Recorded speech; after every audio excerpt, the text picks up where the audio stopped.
She was called past her prime, in front of everyone. But the Duke, he saw her, truly saw her, and wrote her name into the royal registry that very night. Why? What does he want from the spinster? Hello, lovely. If you're enjoying this historic romantic tale, I'd be so grateful for a like or a subscribe. It helps me bring you more stories of love, longing, and history. And if you're up for it, tell me in the comments where you're watching from. I read every note, and it always brings a smile to my face. Chapter 1. The Shadows of Fairchild Manor. The morning light that crept through the attic window of Fairchild Manor was pale and apologetic, as though it too understood it had no place disturbing the shadows. Vivian Fairchild woke to its timid touch across her face, blinking against the dust motes that danced in the narrow shaft of sun, the only luxury her sparse room afforded. She rose slowly, her body protesting the thin mattress and threadbare blankets that did little against the autumn chill. The floorboards creaked beneath her feet as she crossed to the washstand, where a cracked porcelain basin held water she'd carried up the previous night. It was cold now, biting against her skin as she washed her face. But Vivienne had long since stopped expecting warmth. The mirror above the washstand was small and fractured, a spiderweb crack running through its center that split her reflection into fragments. She studied those fragments now, as she did most mornings, cataloguing what she saw with the detached precision of someone conducting an inventory. 28 years old. The thought arrived without particular emotion, simply a fact to be acknowledged. Her dark hair, once lustrous, now seemed merely brown, practical, unremarkable.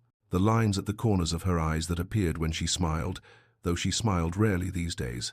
The pallor of her skin from too many hours indoors, away from the sun and society that had no use for her, fading beauty, they would call it, past her prime. The words echoed in her mind, spoken so often by Lady Constance and Delphine that they'd worn grooves into her consciousness like water over stone. But as Vivienne met her own gaze in the fractured mirror, she knew the truth they refused to see. She was intelligent, far more educated than Delphine would ever be, thanks to the books her father had left behind. She was capable, managing half the household despite being given no authority.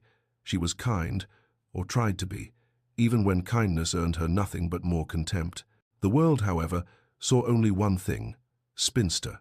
She dressed quickly in one of her two serviceable gowns, this one a faded grey that had once belonged to her mother.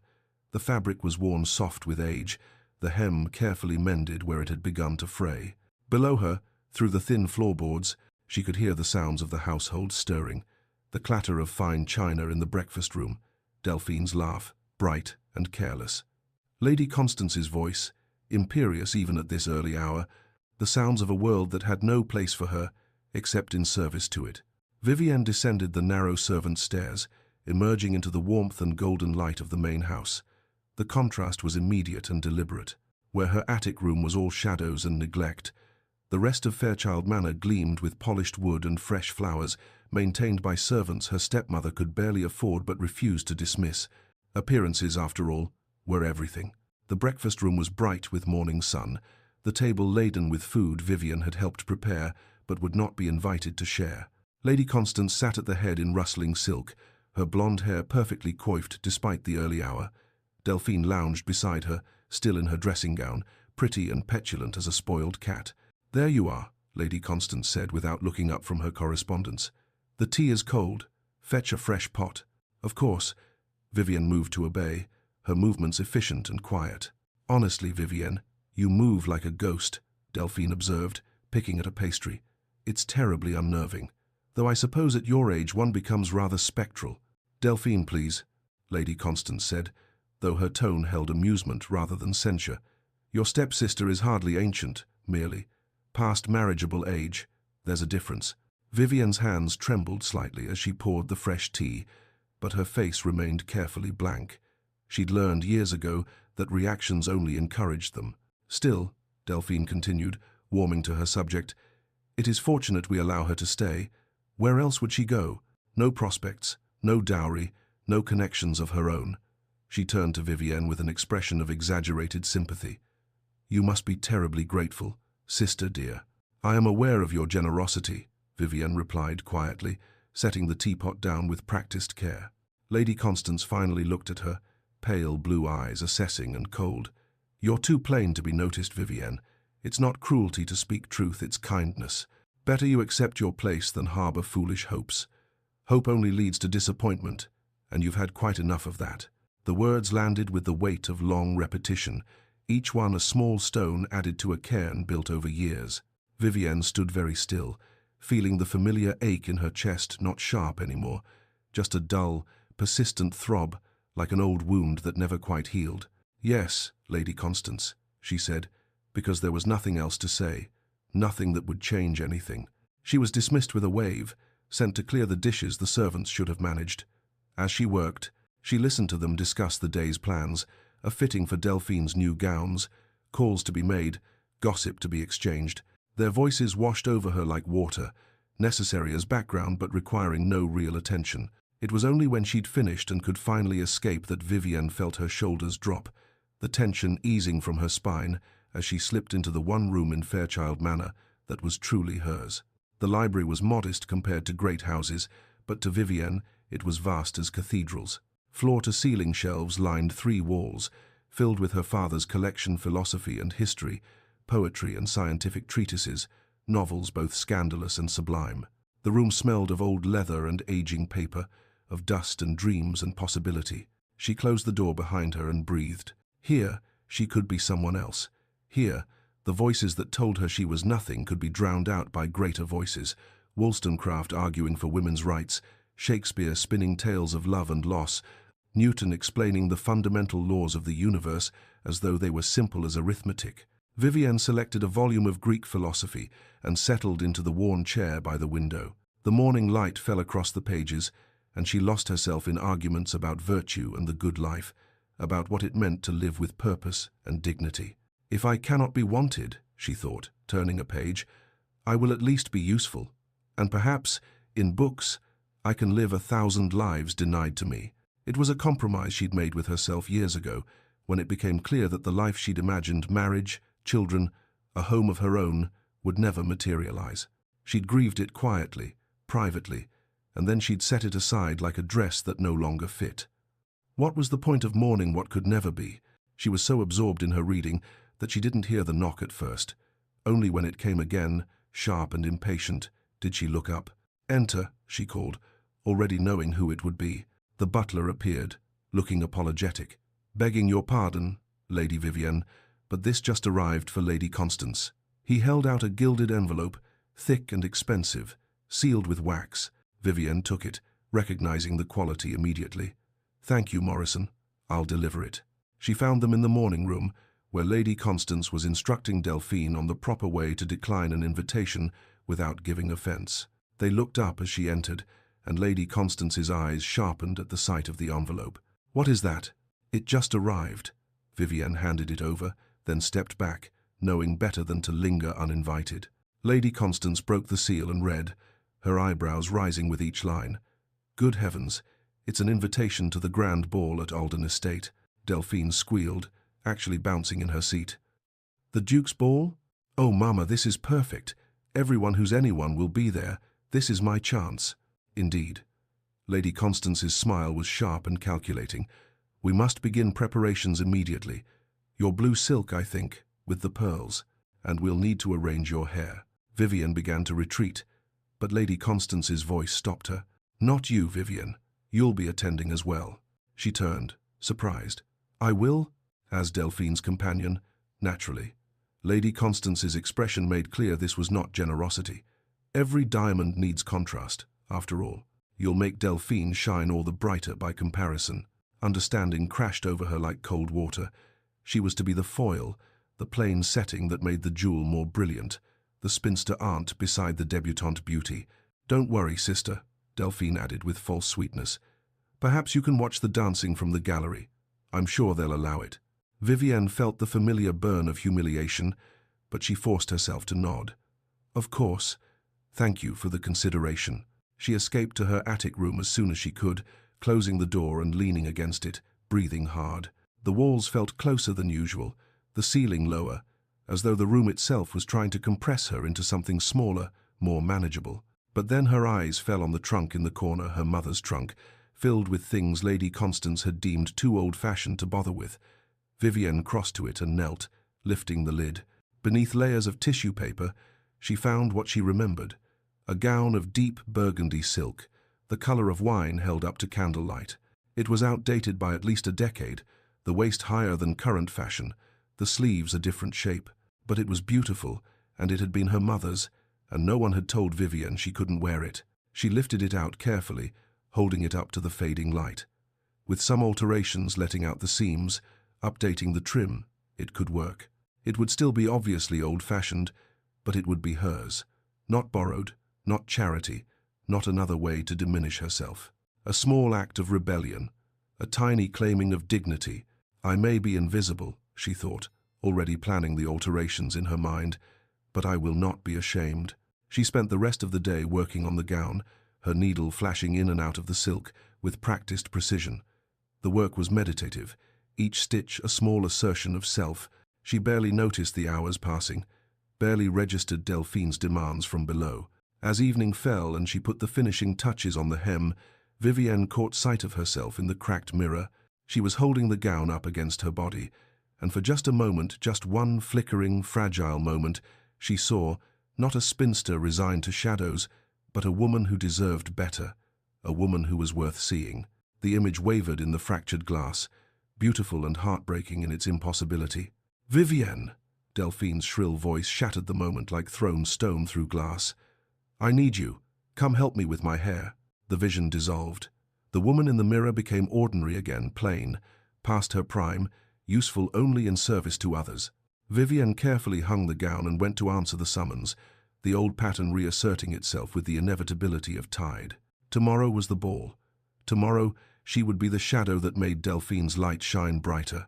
Tomorrow she would be exactly what they expected her to be. But she would wear her mother's dress. And perhaps, just perhaps, that would be enough. Chapter 2. The Duke's Cold Fortress. Dawn had not yet broken when William Alden, 5th Duke of Alden, sat down at his desk with the day's correspondence. The study was dark, save for the lamp at his elbow, its circle of light illuminating neat stacks of papers arranged with mathematical precision. Outside, the grounds of Alden Estate lay invisible beneath the pre-dawn darkness, vast and silent as a held breath. This was William's preferred time, the hours before the world woke and made its demands. Here, in the quiet, he could maintain the illusion of perfect control. He worked methodically through the letters and reports, his pen scratching across paper as he noted resolutions, made decisions, issued instructions. A request from the vicar for roof repairs approved. A proposal for new irrigation in the eastern fields denied, with detailed explanation of why the funds would be better allocated elsewhere. A tenant dispute over boundary lines that had been simmering for months. William read both sides' accounts twice, then wrote his judgment in clear, decisive strokes. The decision was fair, absolutely, mathematically fair, splitting the difference and assigning costs equitably. There was no room for sentiment in such matters, only logic and precedent. His steward, Mr. Pemberton, arrived precisely at 6, as he did every morning. He was a man of late middle years who had served William's father before him, and he read the judgment with the careful attention it deserved. "Very fair, Your Grace," he said, though something in his tone suggested reservation. "But—" William looked up, recognizing the note of hesitation. Pemberton shifted his weight. "The Marsh family has been here for 3 generations, Your Grace. They've farmed that land since your grandfather's time," young Tom Marsh was hoping. "Hoping has nothing to do with it. The boundary survey is clear." William's voice was cold, final. "The law does not bend for sentiment, nor should estate management." "No, Your Grace, of course not." Pemberton placed the papers back on the desk. "It's just, forgive me for saying so, but you're more machine than man these days. Your Grace." The words hung in the air between them, too honest to be easily dismissed. William set down his pen with deliberate care. "Machines don't make mistakes, Pemberton. Machines don't let emotion cloud judgment or allow weakness to compromise duty. If that makes me mechanical, then I accept the description as a compliment." Pemberton said nothing more, but his expression spoke volumes as he gathered the correspondence and withdrew. Alone again, William tried to return to his work, but found his concentration fractured. His eyes drifted to the new letter at the top of the stack, the one he'd been avoiding. The handwriting was his uncle's, the content innocuous estate news from the northern properties. But one line snagged his attention like a thorn. Young Blackwood and his wife were here last week with their children. Caroline asked to be remembered to you. She seems quite content. The name alone was enough. Caroline. William closed his eyes, and against his will, the memory rose like water through cracked stone. 5 years ago. He'd been 27, newly come into the dukedom after his father's sudden illness. The weight of it had been crushing the title, the responsibilities, the expectations of an entire duchy that looked to him for leadership. And there had been Caroline Blackwood. She'd been the daughter of a respectable gentleman, educated and graceful, with warm brown eyes and a laugh that made him forget, for precious moments, that he was a duke at all. They'd met at a house party, talked until dawn about everything and nothing, and he'd felt something crack open in his chest, something he'd thought his father's rigid upbringing had sealed shut forever. He'd courted her properly, if briefly, walks in gardens, carefully chaperoned visits, letters that grew increasingly intimate. He'd been, for the first time in his life, happy. Then his father's health had deteriorated rapidly. In those final days, the old duke had summoned William to his bedside. The room had reeked of medicine and dying, and his father's grip on his hand had been surprisingly strong. "You'll marry for the duchy," his father had rasped.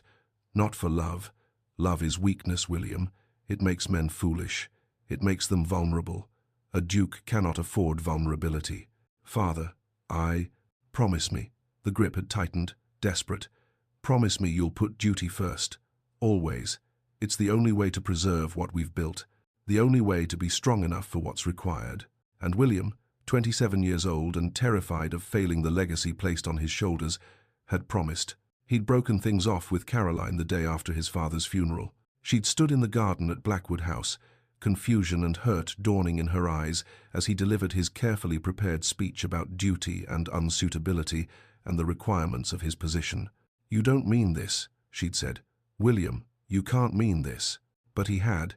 He'd forced himself to mean it, to believe it, because the alternative was admitting his father had been wrong, and his father had never been wrong. His father had built an empire of efficiency and duty, had made the Alden name synonymous with strength and reliability.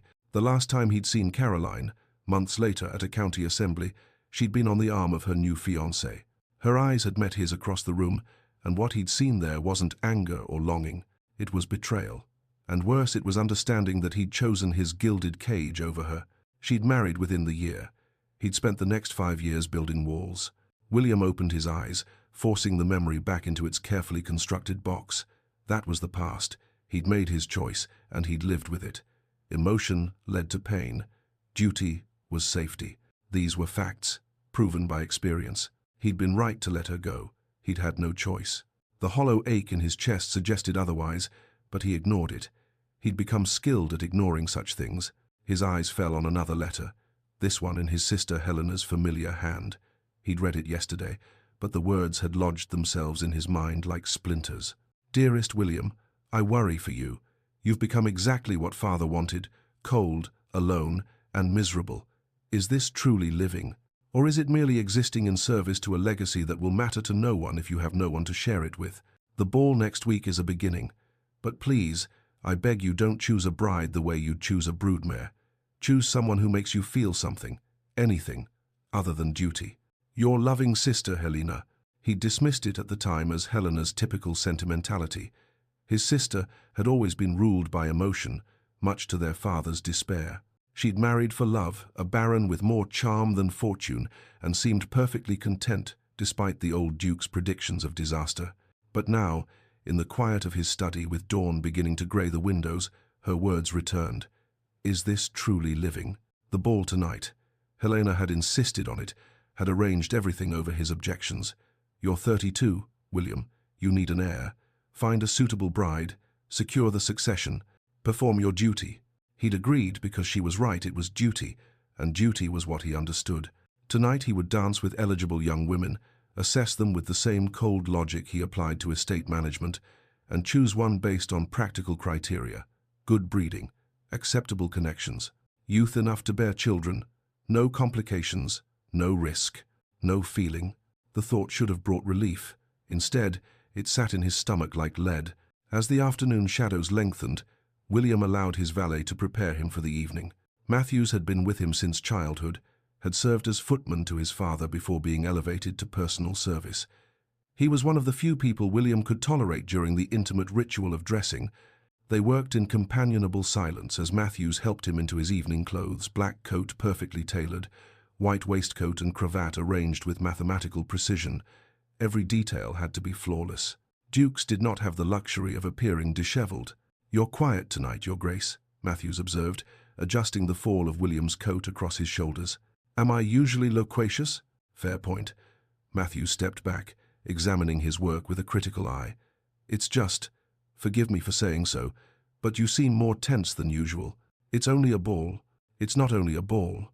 William checked his cuffs, ensuring they extended precisely half an inch beyond his coat sleeves. "It's a performance, an audition, a transaction disguised as entertainment." Matthews was silent for a moment, then said carefully, "Your father was a great man, Your Grace. He built much, accomplished much." "He did, but he was also a hard man, demanding, uncompromising." William met Matthews' eyes in the mirror.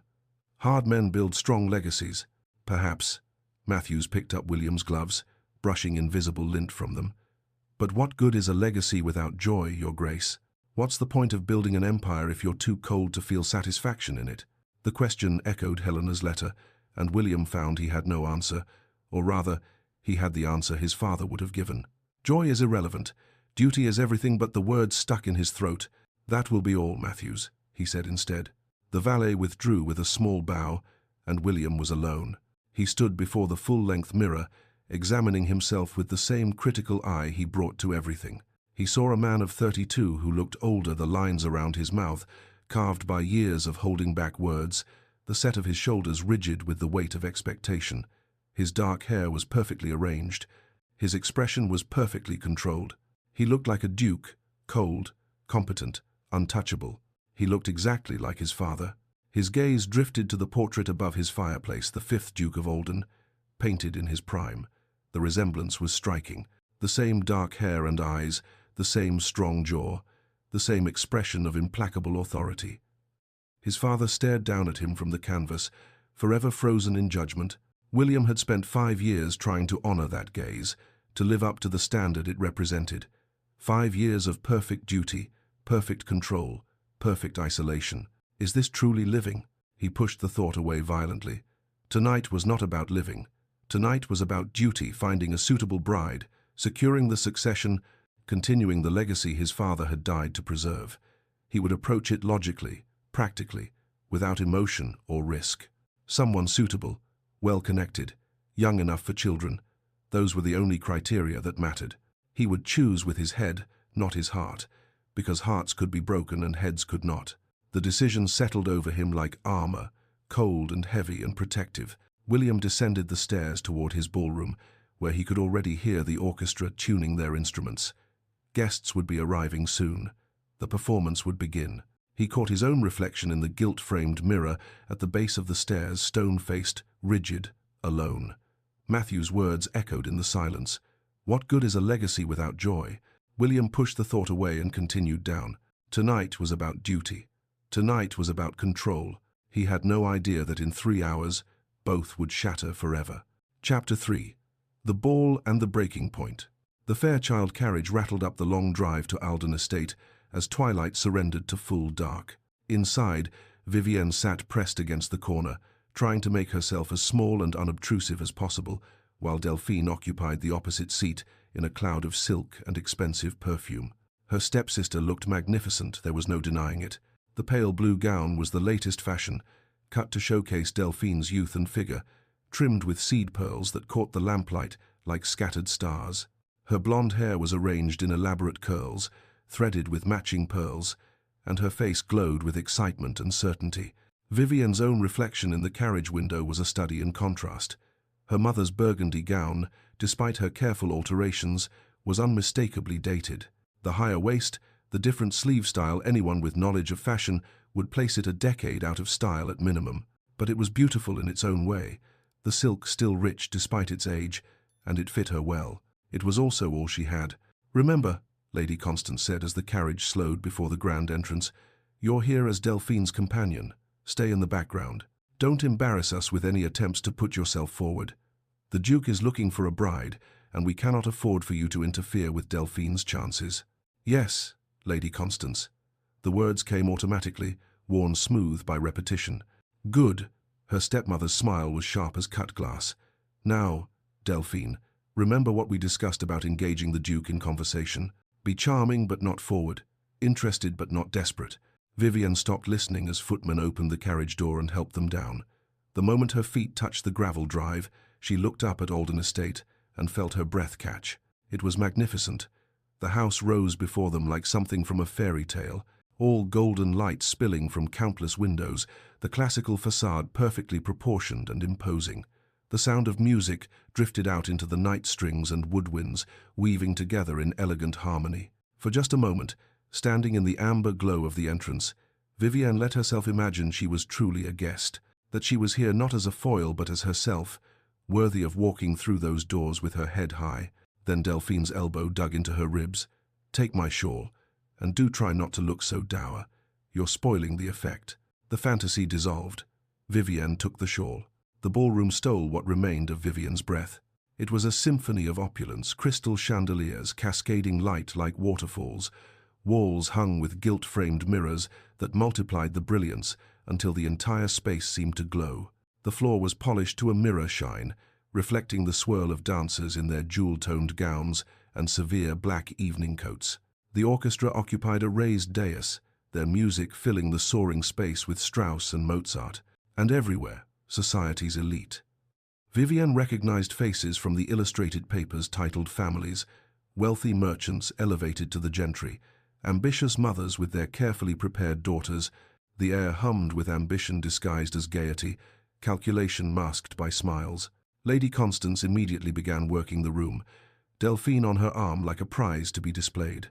Vivienne trailed behind, keeping to the periphery as instructed, holding Delphine's shawl and maintaining the invisible presence she'd perfected over years. But she couldn't help watching.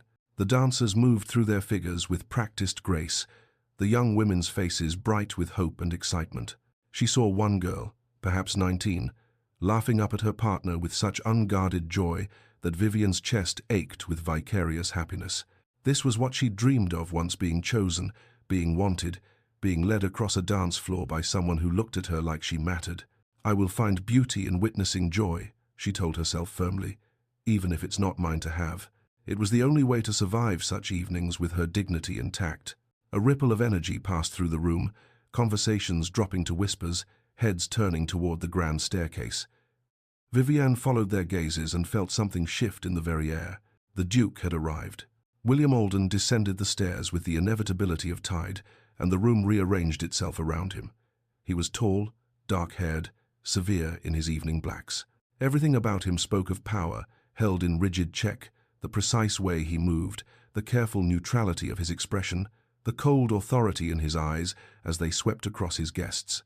He looked, Vivienne thought, like a man performing a role he'd rehearsed to perfection but had long since stopped feeling.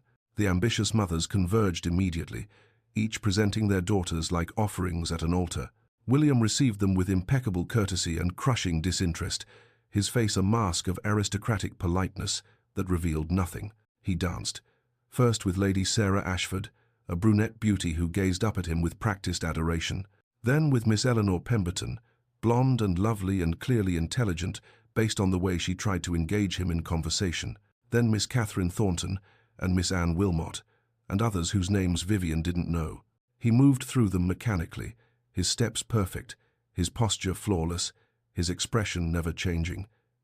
He might have been sorting ledgers rather than dancing with women who hoped to become his duchess.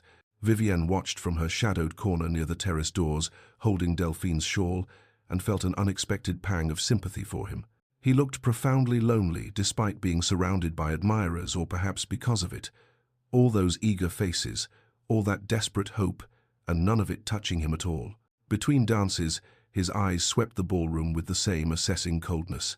They passed over Vivienne once, dismissing her as part of the scenery, then returned. She felt the weight of his gaze like a physical thing. He was looking at her, truly looking, with an intensity that made her breath catch. Not the way men usually looked through her, as though she were furniture, but at her, as though trying to solve a puzzle. Then someone claimed his attention, and the moment broke. Vivienne pressed back further into the shadows, heart hammering. She must have imagined it. Dukes didn't look at spinster companions. Dukes didn't see women like her at all. She returned her attention to the dancers, losing herself again in wistful observation. The music was so beautiful, the movement so graceful. If she closed her eyes, she could almost imagine herself out there, spinning through the figures in someone's arms, wanted and chosen. And who is that woman? I don't recognize her. The voice cut through Vivienne's reverie like a knife. She opened her eyes to find Delphine approaching with a knot of young ladies, including the blonde Miss Pemberton and several others whose gowns screamed expensive and fashionable. "Oh, that's my stepsister, Vivienne," Delphine said, her voice pitched deliberately loud. "She's here as my companion." Vivienne's face began to burn. She recognized the tone Delphine was performing, and Vivienne was the unwitting prop. Lady Margaret Pemberton's eyebrows rose. "Stepsister, how old is she? She looks rather mature for a debut." The laughter started before Delphine even answered, cruel and bright as breaking glass. 28, Delphine's voice rang with mock sympathy. "Quite past her prime, I'm afraid. Mama says it's a mercy we keep her on no prospects, you understand. She's a spinster, really." The group's laughter rippled outward, drawing attention, turning heads. Vivienne felt every eye in the vicinity turn to assess her, the outdated gown, the unfashionable hair, the unmarried state that marked her as failed and forgotten. She wanted to disappear, to sink through the floor, to cease existing entirely. But she'd had years of practice in enduring humiliation with dignity. Vivienne curtsied slightly, keeping her face carefully blank. "Excuse me, I'll fetch your refreshment, Miss Delphine." She walked away with her spine straight and her head high, even as her hands began to shake. The whispers followed her past her prime, spinster. Mercy to keep her on each word, a needle sliding between her ribs. She found a shadowed alcove near the library entrance and pressed herself into it, one hand against her chest as though she could physically hold her heart together. Her breath came short and fast, tears burning behind her eyes that she absolutely refused to let fall. Not here, not in front of these people. She would maintain her dignity even if it killed her. "Your Grace, forgive me, I didn't mean to." The words tumbled out before she'd fully registered the presence. She'd thought herself alone, but when she looked up, the Duke stood at the alcove entrance, watching her with an expression she couldn't decipher. Her humiliation doubled. Of all people to witness her disgrace, it had to be the host himself. "You have nothing to apologize for, lady."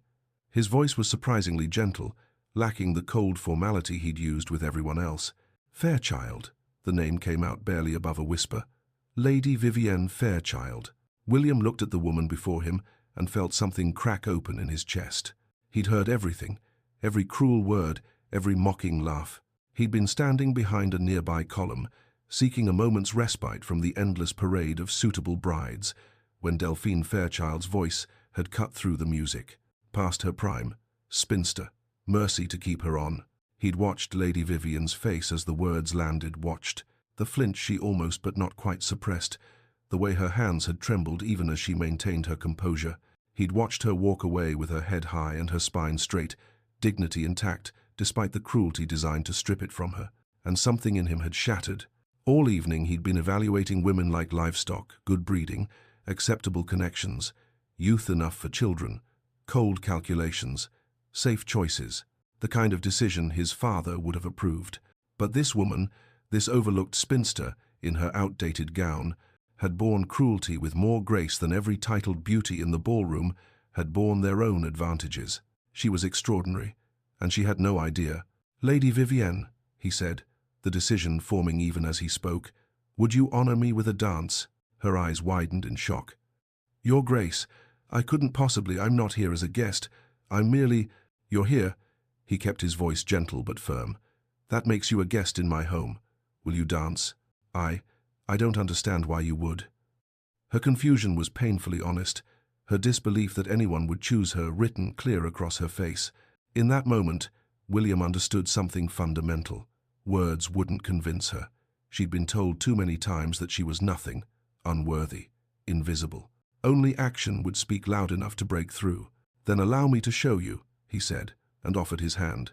The ballroom fell silent as William led Lady Vivienne Fairchild onto the dance floor. He was aware of the stares, the whispers starting like wildfire through tinder. He heard his guests' confusion, their shock, their speculation. The Duke dancing with an unknown woman in an outdated gown, it would be the talk of the season. He found he didn't care at all. The music began a waltz, and he drew her into the dance. She was trembling, her hand light as a bird in his, but she followed his lead perfectly. She'd been taught properly, he realized. She simply hadn't been given the chance to practice. What your stepsister said was unconscionably cruel, he said quietly, for her ears alone. It was only the truth, Your Grace. Her voice was small, resigned. No, the word came out harder than he'd intended. It was cruelty disguised as truth. There's a difference. She looked up at him then, really looked, and he saw the intelligence in her eyes, the sharp, observant mind that had been relegated to shadows. He saw the strength it took to survive years of dismissal with kindness intact. He saw everything the world had refused to see because it was too busy looking at youth and fashion and superficial accomplishments. The dance ended too soon. William bowed. Vivienne curtsied, her face a mask of confusion and something that might have been hope. He wanted to say more, wanted to tell her she was worth 100 Delphines, that her dignity under cruelty revealed character those glittering debutantes couldn't imagine.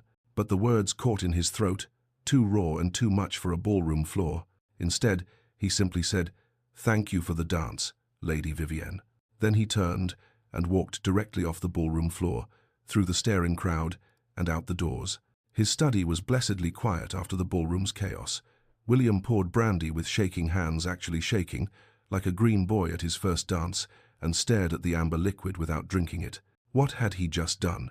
Publicly singled out a woman of no consequence, ignored every suitable prospect in favor of a spinster companion, made a spectacle of himself at his own ball, designed to find a practical, appropriate bride. His father would have been appalled, and William found he didn't give a damn. He thought of Caroline, the woman he'd let duty destroy. The years he'd spent building walls higher and higher until he'd become exactly what his father wanted. Cold, controlled, untouchable, half alive. But tonight, for the first time in 5 years, he'd felt something. Watching Lady Vivienne bear cruelty with grace, seeing her dignity in the face of deliberate humiliation, it had cracked something open in him that he'd thought sealed forever. This will not stand, he thought, and the conviction was absolute. I will not let injustice stand unanswered. Not again. He yanked the bell pull. His secretary, Thornbury, appeared within minutes, clearly roused from his quarters. Your Grace? It's past midnight. I need the royal registry documents, William said. Now, Thornbury blinked. Your Grace, those documents are archaic. They haven't been used in decades. I don't care. Bring them to me immediately. And bring the ducal seal. But Your Grace, what? Now, Thornbury. The secretary fled. Alone, William sank into his chair and pressed his hands against his face. Had he gone mad? Acting on impulse, ignoring every principle he'd lived by for 5 years. But the image of Vivienne's face returned the dignity, the strength, the quiet beauty that had nothing to do with youth or fashion and everything to do with character. I've spent 5 years honoring duty, he thought. Tonight, I honor justice, and perhaps myself. Perhaps he honored the man he might have been if Caroline's loss hadn't taught him to fear feeling anything at all. Thornbury returned with a leather portfolio and the Duke's seal. Your Grace, I must advise against... Explain the registry to me. The secretary sighed, recognizing defeat. It's an archaic law from the time of the third Duke. It allows a duke to register a marriage intent without the lady's prior consent. Once signed and sealed, it's legally binding. The lady's family is informed, and arrangements proceed from there. It's still valid law? Technically, yes, but that's all I need to know. William pulled out parchment, dipped his pen, and began to write. His hand was steady now, decisive. Prepare the formal notification. It goes to Fairchild Manor at first light. Your Grace, Thornbury's face had gone pale. Which lady has accepted your proposal? William's pen didn't pause. No one has accepted anything. I'm claiming a bride. He wrote her name in bold, decisive strokes that would bind them both. Lady Vivienne Fairchild. He signed with his full title, pressed his signet ring into hot wax, and felt something settle in his chest that might have been certainty or might have been terror. Deliver this at first light, he said, handing the document to his stunned secretary. Not negotiable. Thornbury left, clutching the papers like they might explode. William poured more brandy, drank it in one swallow, and stared at his father's portrait across the room. "I chose duty once," he said to the painted eyes. "It destroyed me. Not again." The portrait offered no response, but for the first time in 5 years, William didn't need its approval. Dawn broke grey and hesitant over Fairchild Manor. In her attic room, Vivienne lay awake, staring at the cracked ceiling as she had been for hours. She kept replaying the Duke's words, "You have nothing to apologize for." The dance, his gentle voice, the way he'd looked at her not with pity but with something that looked almost like respect. She didn't understand it. Men like him didn't see women like her. It must have been a moment of kindness, nothing more. Perhaps he felt sorry for her after witnessing her humiliation, but his eyes hadn't looked pitying. They'd looked considering, as though he was seeing something no one else had bothered to look for. Vivienne rolled onto her side, watching the sun creep across her wall. In 12 hours, her life would change forever. She had no idea it was coming. Chapter 4. The Summons and the Storm. Vivienne had not slept. She'd lain in her narrow attic bed watching the sky shift from black to grey to the pale gold of dawn, the Duke's words circling endlessly through her mind. "You have nothing to apologize for." She didn't understand them. Didn't understand why he'd danced with her, why he'd spoken with such gentleness, why he'd looked at her as though she was someone worth seeing. Men like him didn't see women like her. It must have been a moment's kindness, nothing more. She rose as the first birds began to sing and made her way down to the kitchen, seeking the comfort of routine.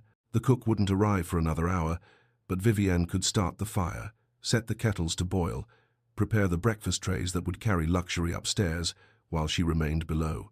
The knock, when it came, was authoritative enough to echo through the quiet house. Vivienne opened the servants' entrance to find a man in ducal livery, deep blue coat with silver buttons, the Alden crest embroidered on his chest. He held a letter sealed with red wax, and his expression was carefully neutral. "Delivery for Lady Constance Fairchild," he said. "Regarding Lady Vivienne Fairchild." Her stomach dropped. I'll take it to her. My instructions are to deliver it to the lady herself, but I'm told to wait for a response." He handed her the letter. "I'll be with the horses."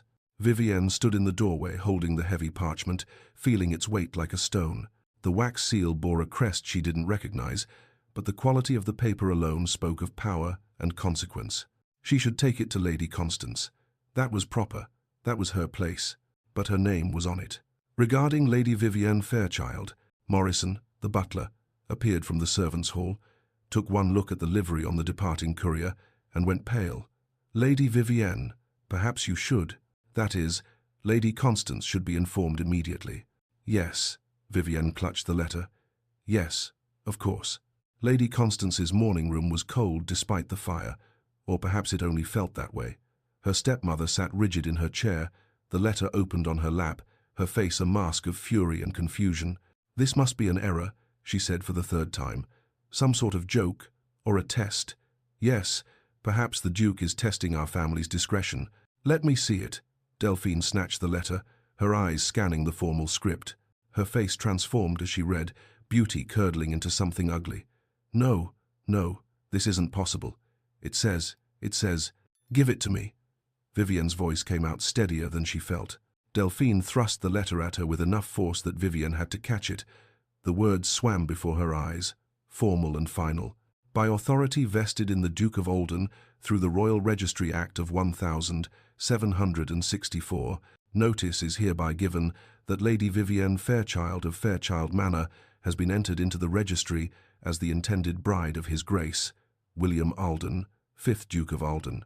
Lady Vivienne is summoned to Alden Estate this afternoon at 2 o'clock to formalize arrangements. A carriage will be provided." The signature was a bold slash across the bottom. William Alden. The paper slipped from Vivienne's fingers. The room tilted. "What did you do?" Lady Constance's voice cut through the ringing in Vivienne's ears. "What scheme is this? What did you say to him? What did you do?" "I did nothing," the words burst out of her. "I don't understand this any more than you do. I danced with him once, and he was kind, and I can't. The Duke was supposed to notice me." Delphine's shriek was pure fury. "You drab, pathetic nothing. How did you must have thrown yourself at him. You must have—" "I did nothing," Vivienne repeated, but her voice was shaking now. I didn't ask for this. I don't want this. That, at least, made Lady Constance pause. Her eyes narrowed, calculating. Don't you? A duke's proposal, even one delivered this, irregularly. You'd be a duchess, Vivienne. I'd be a obligation, a charity case. He pities me. The words came from somewhere deep and poisonous. That's all this is. He felt sorry for the old spinster. He pities you. Delphine seized on it, her voice dripping venom. Yes, that's exactly what this is. He felt sorry for you after I spoke the truth last night, and now he's trapped himself with some archaic law. When he realizes what he's done, when he sees you in daylight without the romance of a ballroom, he'll regret it. You'll embarrass him. Embarrass us all. Lady Constance stood, her silk dressing gown rustling. Nevertheless, if this is legitimate, you will marry him. You will secure this family's connection to the Alden name. But Vivienne, her voice went cold as winter, if you embarrass us, if you fail to secure this match, you'll have nowhere to return to. Do you understand me? Vivienne understood perfectly. She had no safe haven, no choice, no power. She was trapped between a duke she didn't know and a step-family that wanted her only for the status she might bring them. The carriage arrives at 1 o'clock, Lady Constance said. You have 4 hours to make yourself presentable. Don't waste them. The ducal carriage was far finer than anything Vivienne had ever ridden in. Plush velvet seats, windows of real glass, the Alden crest emblazoned on the door. She sat alone in its luxury, watching the countryside roll past, and felt like an imposter. He pities you. Delphine's words circled like carrion birds. Of course he pitied her. What else could explain this? Men like William Alden didn't choose women like her. They chose beautiful, accomplished girls who brought wealth and connections and youth. They didn't choose spinsters in outdated gowns. But she remembered his voice. You have nothing to apologize for. And the way he'd looked at her, not with pity, but with something that looked almost like recognition. I will have answers, she promised herself. I will understand why before I accept anything. The carriage turned through iron gates, and Alden Estate rose before her in afternoon sunlight. It was even more magnificent by day, classical columns, perfectly proportioned windows, grounds that stretched to the horizon. The wealth it represented was staggering, incomprehensible, and she was supposed to belong here. The absurdity of it would have been funny if it weren't so terrifying. A woman in housekeeper's black met her at the entrance, her face kind and weathered. Lady Vivienne, I'm Mrs. Beatrice. Welcome to Alden Estate. Thank you. Vivienne's voice sounded distant to her own ears. His Grace has been quite intense today, my lady. Purposeful, I'd say. Mrs. Beatrice led her through marble halls, hung with portraits of stern-faced ancestors. He's asked that you be shown to the blue drawing room.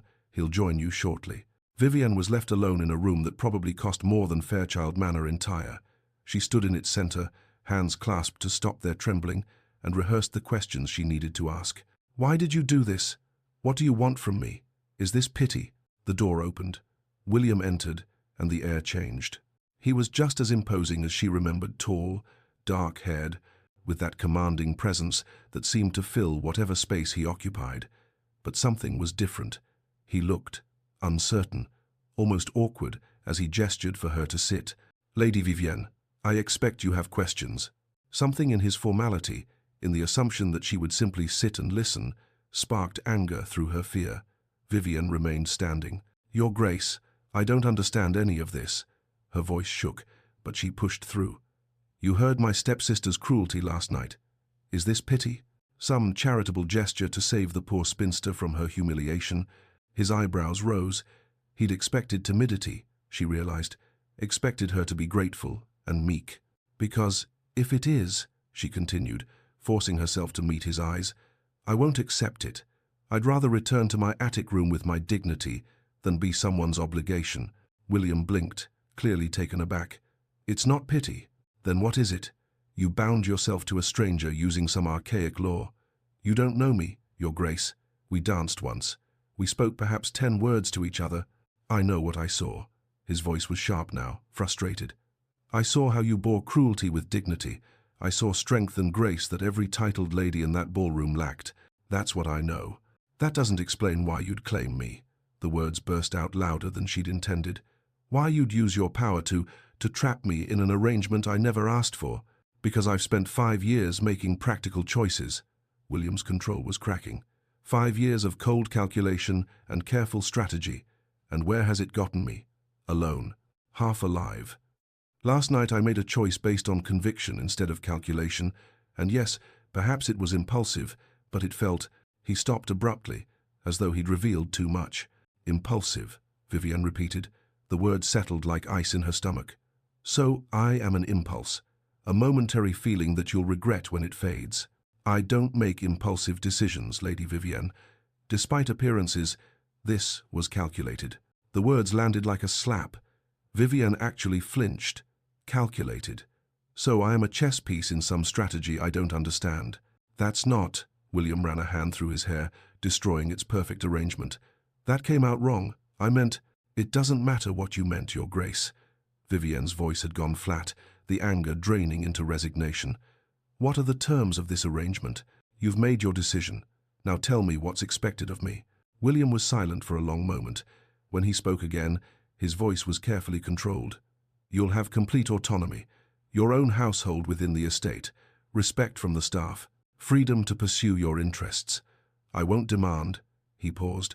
I won't force intimacy you don't wish. Everything except choice, Vivienne said quietly. The silence that fell between them was heavy with things unsaid. William sank into a chair, and suddenly he looked less like an omnipotent duke and more like a man who'd made a terrible mistake. You're right, he said finally. I've taken your choice. That was arrogant. Vivienne stared at him. She'd expected commands, imperious demands, aristocratic assumptions. Not this. The registry is legally binding, William continued, not meeting her eyes. But I won't force a marriage you cannot abide. Stay for 1 week. Know me. Know this place. If at the end you truly wish to return to Fairchild Manor, I'll find a legal avenue to dissolve it. You'd do that? The question came out barely above a whisper. I would. He looked up then, and his eyes were honest. I've taken enough from you. I won't take your entire future as well. Vivienne's mind raced. Return to Fairchild Manor meant returning to cruelty, to shadows, to being nothing. But staying meant risking what? This man she didn't know? This overwhelming estate? The possibility that Delphine was right, and he'd regret his impulse? But he was offering her a choice. Real choice. For perhaps the first time in her adult life. 1 week, she heard herself say. But I want honesty, Your Grace. Not carefully worded aristocratic platitudes. If I'm to consider this, I need the truth. Something that might have been relief crossed his face. Honesty. I can manage that. Then I'll stay. William stood, and they faced each other across the expensive carpet, two people trapped in a situation neither fully understood. He extended his hand formally. Allow me to show you the estate, Lady Vivienne. When her hand touched his, that shock passed between them again, the same awareness from the ballroom, undeniable and inconvenient. William's eyes darkened. Vivienne's breath caught. Neither acknowledged it aloud. But as William led her from the room, his hand still holding hers, Vivienne understood with perfect clarity. This was already far more complicated than a political arrangement, and she had no idea if that was salvation or doom. Chapter 5. Cracks in the armor. The suite they gave Vivienne was 3 times the size of her attic room at Fairchild Manor, with windows that overlooked gardens so vast she couldn't see their end. The bed was canopied in silk, the wardrobe filled with gowns the modiste had delivered that very afternoon, and a writing desk sat positioned to catch the morning light. It was beautiful. It was overwhelming. It felt like a cage made of luxury. She'd spent her first night barely sleeping, listening to the unfamiliar sounds of a house too large to know distant footsteps, the settling of ancient timbers, the whisper of wind through corridors that seemed to stretch forever. When dawn came, she was exhausted and more uncertain than ever. But William had invited her to dinner that evening, and Vivienne found herself curious. The private dining room was smaller than she'd expected, intimate despite its elegance. William stood when she entered, and something in his posture suggested he was as nervous as she felt. Lady Vivienne, thank you for joining me. You're quite welcome, Your Grace. The formality felt safer than the alternative. They ate in careful conversation the weather, the estate, neutral topics that revealed nothing. But as the courses progressed and the wine softened the edges of their wariness, the conversation shifted. You mentioned yesterday that you enjoyed reading, William said. What subjects interest you? Philosophy, primarily. History, some political theory. Vivian watched for his reaction. Most men found such interests unfeminine. His eyebrows rose with what looked like genuine interest. Political theory? Which philosophers? Wollstonecraft, primarily. Though I've read Locke and Rousseau as well. You've read Wollstonecraft? William set down his wineglass. A vindication of the rights of woman. Being relegated to shadows provides ample reading time, Your Grace. She kept her tone light, but the truth beneath it was heavy. Something shifted in William's expression, recognition, perhaps, or respect. What did you think of her arguments regarding women's education? And suddenly they were debating, genuinely debating, about reason and virtue and whether education could truly overcome the limitations society imposed. Vivian found herself leaning forward, gesturing as she made her points, forgetting to be careful, or quiet, or appropriately deferential.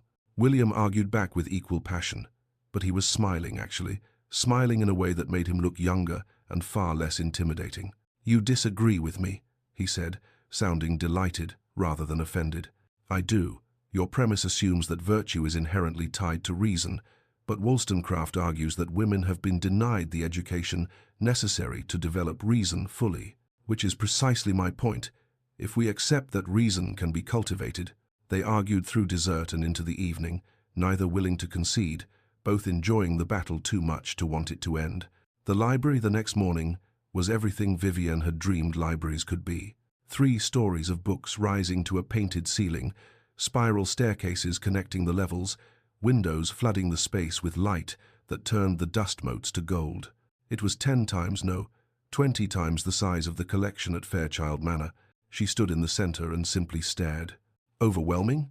William's voice came from behind her. Extraordinary, she breathed. How many volumes? Approximately 12,000. My grandfather began the collection. I've added to it. He moved past her, scanning the shelves with obvious affection. Feel free to read whatever interests you. Consider it yours. Vivienne moved along the shelves in a daze, trailing her fingers across leather spines. She found a volume on representative government and pulled it down, settling into a chair by the window without thinking.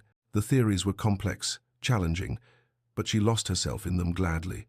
When William sat in the chair opposite some time later, she barely noticed until he spoke. Burke or Paine? She looked up. I beg your pardon? On the question of revolution. Burke or Paine? Paine, she said immediately. Burke values tradition over justice. Paine understands that inherited power is not the same as earned authority. William's eyes lit with challenge. But Paine ignores the chaos that follows upheaval. Burke recognizes that stability has value. Stability for whom? For the powerful who benefit from the existing order? And they were off again, debating with increasing animation, their voices rising as they challenged each other's logic. It was exhilarating. It was the most alive Vivienne had felt in years. When William laughed at one of her more pointed arguments, genuine amusement in his voice, she realized something had shifted between them. You don't defer to my title, he observed, still smiling. You registered me without asking. I'll debate philosophy without permission. His smile widened. Fair point. For a moment, they simply looked at each other, and Vivienne felt that awareness again, that pull she didn't understand and wasn't sure she wanted to. The letter arrived on the 3rd morning, delivered with the rest of the post. Vivienne recognized the handwriting immediately. She read it in her room, each line tightening the knot in her stomach. Vivienne, we must discuss this arrangement properly. You are clearly in over your head and require family guidance. Society will question this match, a duke and a spinster companion. Consider carefully whether you're truly suited to such a position or whether you're allowing yourself to be positioned as a curiosity. We expect a response. Your stepmother, Lady Constance Fairchild. The old fears rose like floodwater. You're not suited. You're a curiosity. They'll laugh at you. She was still holding the letter when William found her in the garden, her hands trembling slightly, despite her best efforts at composure. What's wrong? His voice was sharp with concern. Nothing. Just a letter from Lady Constance. She wants to discuss the arrangement. William's expression went cold in a way that made her step back. Let me see it. She handed it over, watching his face darken as he read. When he looked up, his eyes were ice. You don't answer to her anymore. She's my stepmother. She's nothing. William's voice cut like a blade. She has no authority over you, no claim to you. You won't respond to this, and she won't contact you again. He strode toward the house with the letter still in his hand, leaving Vivienne standing alone in the garden. When she followed, she found him in his study, writing furiously. Your Grace, what are you? Ensuring she understands boundaries. He didn't look up. She won't trouble you again. The protectiveness should have been comforting. Instead, Vivienne felt something twist in her chest, the coldness in his voice, the unilateral decision. It reminded her too much of Lady Constance's control, just dressed in finer clothes. I appreciate your concern, but it's handled. Final. Dismissive. Vivienne left the study feeling more uncertain than ever. The crisis arrived the next morning in the form of Lord Ashford's messenger. Vivienne was in the library when she heard raised voices from William's study. She moved closer, not intending to eavesdrop, but unable to help overhearing. Lord Ashford believes the Duke acted improperly. That was Mr. Thornbury, sounding alarmed. He's challenging the registry marriage. William's voice was cold as winter. Claims I've compromised the dignity of the title by choosing unsuitably. He's threatening to spread rumors unless I make concessions on the boundary dispute. Your Grace, this could become a significant scandal, which is why it will be handled immediately and decisively. I want a response drafted within the hour, and Ashford's solicitors contacted. We'll settle this before it spreads. Vivienne backed away, her heart pounding. Unsuitably chosen, scandal. The words echoed everything she'd feared. William became a stranger over the next day. When Vivienne asked what was happening with Lord Ashford, his response was curt. It's duchy business. It doesn't concern you. The warmth of their library debates evaporated. He was cold, distant, making decisions without explanation. She watched him dress down a footman for some minor error, his voice cutting and imperious, and saw the ruthless Duke she'd heard about in society's whispers. This was who he really was. The kindness, the intellectual connection, those had been anomalies. Delphine's words returned with painful clarity. He pities you. At dinner that evening, the silence between them was heavy with everything unsaid. William barely looked at her, his mind clearly elsewhere. Vivienne picked at her food and wondered how she'd been foolish enough to hope. I don't think I can do this. The words tumbled out before Vivienne could stop them. Mrs. Beatrice had found her in the conservatory, trying to lose herself in the exotic plants and failing miserably. The housekeeper sat beside her with the ease of someone who'd comforted many troubled souls. He's so cold, Vivienne continued. For a few days, I thought he might be different, but he's not. He's exactly what everyone said, controlled and controlling and incapable of true warmth. Mrs. Beatrice was quiet for a long moment. His Grace has spent years building walls, my lady. When he's frightened, he hides behind them. Frightened? The Duke? Vivienne couldn't keep the skepticism from her voice. Of losing what matters, it's the only thing that's ever scared him. Mrs. Beatrice patted her hand. Give him time, and perhaps give him honesty. He's not accustomed to either. William sat alone in his study well past midnight, staring at the letter he'd drafted to Ashford. It was perfect cold, legally airtight, designed to destroy any challenge while protecting his position. It was exactly what his father would have written, and it was exactly what was pushing Vivienne away. He'd seen her face at dinner, the withdrawal, the disappointment. He'd been protecting her by handling the crisis alone, but to her, it must look like control, like dismissal, like his father. I've become him, William thought with sudden, horrible clarity. The cold, controlled man who destroys what he loves to preserve it. He thought of Caroline, how he'd pushed her away in the name of duty, how he'd chosen the title over the woman, how he'd spent 5 years regretting it. Was he doing it again? William stood abruptly, abandoning the letter, and went to find Vivienne. She was in the garden at midnight, wrapped in a shawl against the chill, staring at nothing. William approached slowly, suddenly uncertain how to begin. I owe you an apology, he said, and an explanation. Vivienne turned, her expression guarded. You don't owe me anything, Your Grace. This is your home, your duchy. Stop. The word came out harder than intended. Please, I need you to hear this. She waited, silent, and William felt the words catch in his throat. Vulnerability was not something he'd practiced. There was a woman, he said finally, 5 years ago, Caroline Blackwood. I loved her. My father, on his deathbed, made me promise to choose duty over love. I let her go. She married someone else. Vivienne's expression softened slightly. My father taught me that emotion is weakness, William continued.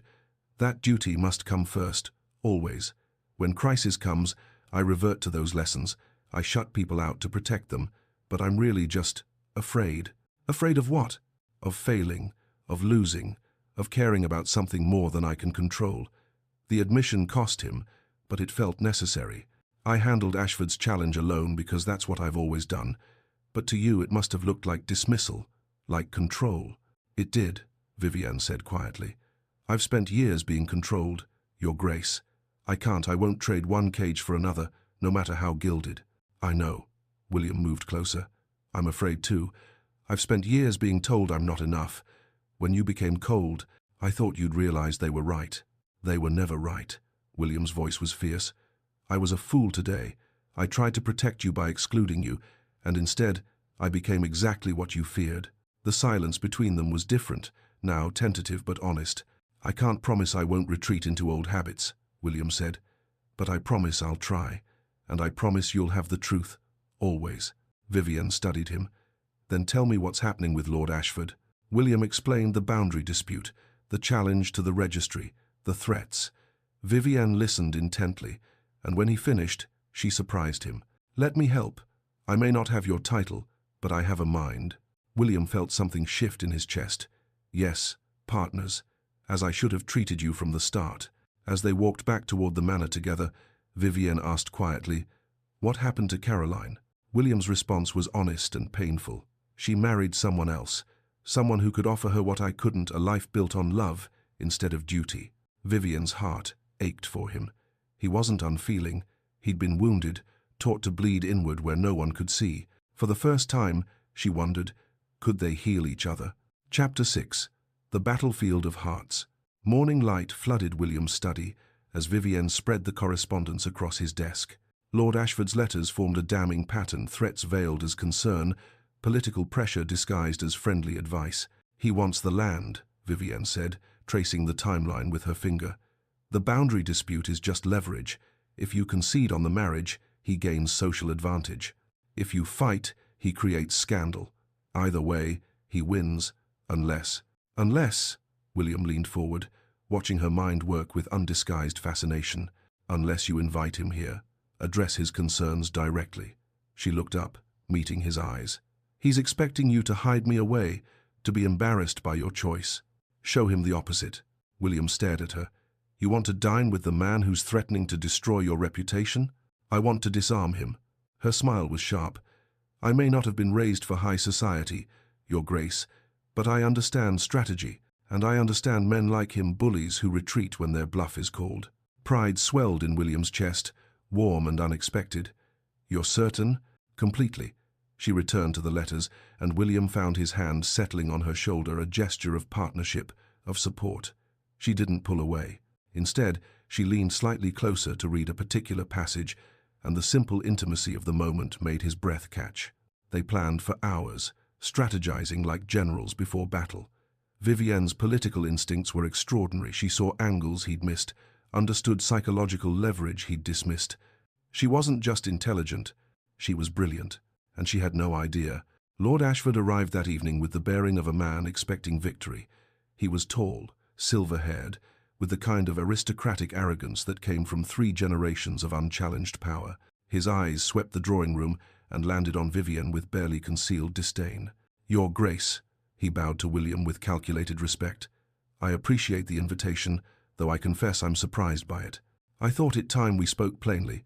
William's voice was controlled but not cold. May I present Lady Vivienne Fairchild, my intended bride? Ashford's bow to Vivienne was perfunctory. Lady Vivienne, Lord Ashford, Vivienne curtsied with perfect grace. I'm pleased to meet you.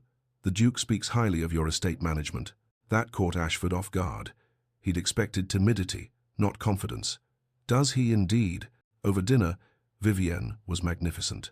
She engaged Ashford directly, asking intelligent questions about his lands, his family history, his opinions on agricultural reform. She listened attentively, found common ground, and most cunningly allowed him to feel clever and important. When Ashford inevitably raised the question of propriety, Vivienne met it head-on. I understand there are questions about my suitability, she said calmly. My family is not wealthy, and I'm not a debutante fresh from finishing school. But the Fairchilds are respectable. My grandfather was a baronet, my father a gentleman scholar. I've been educated, perhaps unconventionally, but thoroughly. She paused, letting that sink in. And I believe the Duke chose me not for what society values, but for what he values. I hope that over time, society will see what he sees, that worth isn't measured solely in titles and dowries. It was perfectly pitched, humble without being servile, honest without being defensive. Ashford had come expecting to find an unsuitable social climber. Instead, he found a dignified, intelligent woman who spoke of family lineage and personal worth with equal conviction. By the end of the evening, Ashford's hostility had thawed to grudging respect. "Your Grace," he said as he prepared to leave, "I may have been hasty in my concerns. Lady Vivienne is clearly a woman of substance. I withdraw my objections, and I apologize for any distress my letters may have caused." After the door closed behind him, William turned to Vivienne with undisguised admiration. "You were remarkable." She flushed with pleasure. "I simply spoke truthfully." "No." William moved closer, his eyes intense. "You saved me from a political disaster. You saw what I couldn't, and you executed it flawlessly. That's more than truth, that's brilliance." For a moment, they stood very close, and the air between them seemed to crackle with something unnamed. Then Vivienne looked away, and the moment passed. But William had seen something in her eyes that made his heart race, something that looked almost like, no, he couldn't let himself hope. Not yet. The letter arrived the next morning with the rest of the post. Vivienne recognized Delphine's handwriting immediately, and her stomach clenched. "Dear sister, I thought you should know what's being said in London. The gossip is quite vicious. They're calling you a social climber who trapped the Duke through manipulation. Some are even suggesting he'll come to his senses and seek an annulment. Lady Pemberton said at Lady Ashworth's tea that the match is peculiar at best, scandalous at worst. I'm sure you're doing your best, but perhaps you should consider whether this arrangement is truly in anyone's interest. Your loving sister, Delphine." Vivienne's hands shook as she read it. Every old insecurity surged back with venomous force. Society thought she was a joke. They were waiting for William to realize his mistake. What if they were right? She was staring at the letter when William found her in the morning room. "Another letter from your family?" "From Delphine." Vivienne's voice was hollow. "Reporting on London gossip. Apparently I'm the scandal of the season, the spinster who trapped a duke." William's expression darkened. "Gossip is meaningless." "Is it?" The words burst out before she could stop them. "Society thinks I'm unsuitable. They're waiting for you to come to your senses. What if they're right? What if I'm being selfish, letting you tie yourself to someone who'll only damage your reputation? Vivienne, perhaps you'd be better off with someone suitable, someone who wouldn't make you the subject of ridicule." William looked like she'd struck him. Before he could respond, Mrs. Beatrice appeared in the doorway. "Your Grace, the modiste has arrived. Should I send her away?" "No." William's voice was firm. "Show her to the blue salon." He turned to Vivienne. "Come with me." The modiste had brought an array of fabrics that made Vivienne's breath catch, silks and velvets in jewel tones, laces so delicate they looked like spun air. She stood overwhelmed as the woman took measurements and made suggestions. "This is too much," Vivienne whispered to William. "You'll be my Duchess." His voice was gentle but absolute. "You deserve beautiful things." He moved closer, his voice dropping so only she could hear. "But more than that, I want you to feel as extraordinary as I see you. Because you are, Vivienne, whether society recognizes it or not." The modiste held up a length of deep sapphire silk. "This would be stunning on you, my lady, with your coloring." "Yes," William said before Vivienne could protest. "That one." Later, William suggested a walk through the grounds. The afternoon was fine, the gardens in full autumn glory, and Vivienne found herself accepting despite her lingering doubts. He offered his arm with old-fashioned courtesy, and she took it. The simple, contact her hand on his sleeve, the warmth of him beside her, felt both natural and electric. William showed her his favorite places, the ancient oak where he'd played as a child, the rose garden his mother had designed, the folly overlooking the lake. As they walked, they talked about everything and nothing, books and ideas, childhood memories and future dreams. At one point, Vivienne said something that made William laugh, genuinely laugh, his head thrown back, the sound unguarded and joyful. She found herself laughing too, and for a moment, everything felt perfectly right. In the rose garden, they paused. The afternoon sun turned everything golden. and William looked at her with an intensity that made her breath catch. "Vivienne," he said softly, using her given name for the first time without the formal lady. His hand reached up, tucking a strand of hair behind her ear with infinite gentleness. They were inches apart. She could feel his breath, see the gold flecks in his dark eyes, feel the pull between them like gravity. He was going to kiss her. She wanted him to kiss her. But the fear surged. What if Delphine is right? What if this is pity? And Vivienne pulled back. I need time." William's hand dropped. Frustration and understanding warred in his expression. "Of course. Forgive me. There's nothing to forgive." But her voice shook. They walked back to the house in silence, and Vivienne felt the weight of what she'd refused pressing on her chest like a stone. That night, alone in her room, Vivienne faced the truth she'd been avoiding. She was falling in love with him, not with the Duke, with all his power and wealth. With William, the man who'd protected her from Ashford, who debated philosophy with genuine interest, who laughed in rose gardens and looked at her like she was worth seeing. But love meant vulnerability. Love meant risking everything on the belief that she was worth choosing. And every letter from Fairchild Manor whispered that she wasn't. William found Mrs. Beatrice in the kitchens late that evening, supervising the next day's menu. "I don't know how to reach her," he admitted without preamble. "Every time we grow closer, she retreats. I'm trying to show her she's valued, but nothing I do seems enough." Mrs. Beatrice studied him with the shrewd eyes of someone who'd watched him grow from boy to man. "Because she's been hurt, Your Grace, told she's worthless for so many years that she can't believe otherwise. You must show her, not tell her that she's valued." "I'm trying, but I'm not skilled at this." "Then perhaps it's time to stop trying to be skilled and simply be honest." Mrs. Beatrice patted his hand. "Tell her the truth, not the pretty version, the raw, terrifying truth." Day 7 dawned grey and tense. The week William had promised was ending, and the question hung between them unspoken. Would Vivienne stay, or would she ask for the annulment? They circled each other all morning, too aware, too anxious, neither willing to force the conversation that would decide everything.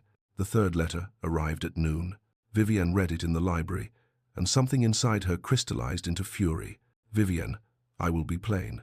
If you proceed with this marriage, I will publicly denounce you as a social climber who schemed to entrap the Duke. I will testify to your calculated behavior, your manipulation, your unsuitability. I will destroy whatever reputation you think you've built. Consider carefully whether your selfish ambitions are worth the scandal you'll bring upon yourself and the Duke. This is your final warning, Lady Constance Fairchild." They would never stop. They would always try to drag her down, to make her small, to punish her for daring to want more. But as Vivienne stared at the vicious words, something shifted in her chest. Not fear, not shame. Rage. And beneath the rage, something fiercer. Choice. "I am not what they say I am. I am who William sees, and I am who I choose to be." She stood, the letter crumpling in her fist, and strode toward William's study. William looked up as his study door burst open without preamble. Vivienne stood in the doorway, her face flushed, her eyes blazing, holding a crumpled letter. "What's happened?" He was on his feet immediately. "My stepmother has threatened to publicly destroy my reputation if I marry you." Her voice shook, but not with fear, with fury. "She'll testify that I schemed to trap you. She'll create the scandal she's been threatening." William's own rage rose, but Vivienne held up her hand. "And I've decided I don't care." The words rang with absolute conviction. "Let her try. Let them all try. I'm staying." William stared at her, shocked, speechless. "I'm choosing myself, Your Grace." Vivienne moved closer, and for the first time since he'd met her, she looked utterly fearless. "For the first time in my life, I'm choosing what I want. And I want this. I want you." The confession hung in the air between them, raw and honest and terrifying. "Vivienne." William's control finally shattered. He moved toward her, everything he wanted to say crowding his throat. The door burst open. Lady Constance and Delphine stood in the entrance, uninvited and furious, ready to stop a wedding that hadn't even been discussed. "We need to speak," Lady Constance announced, "about this farce before it goes any further." Chapter 7. The Battle and the Heart. Lady Constance swept into William's study as though she owned it, Delphine trailing behind her like a venomous shadow.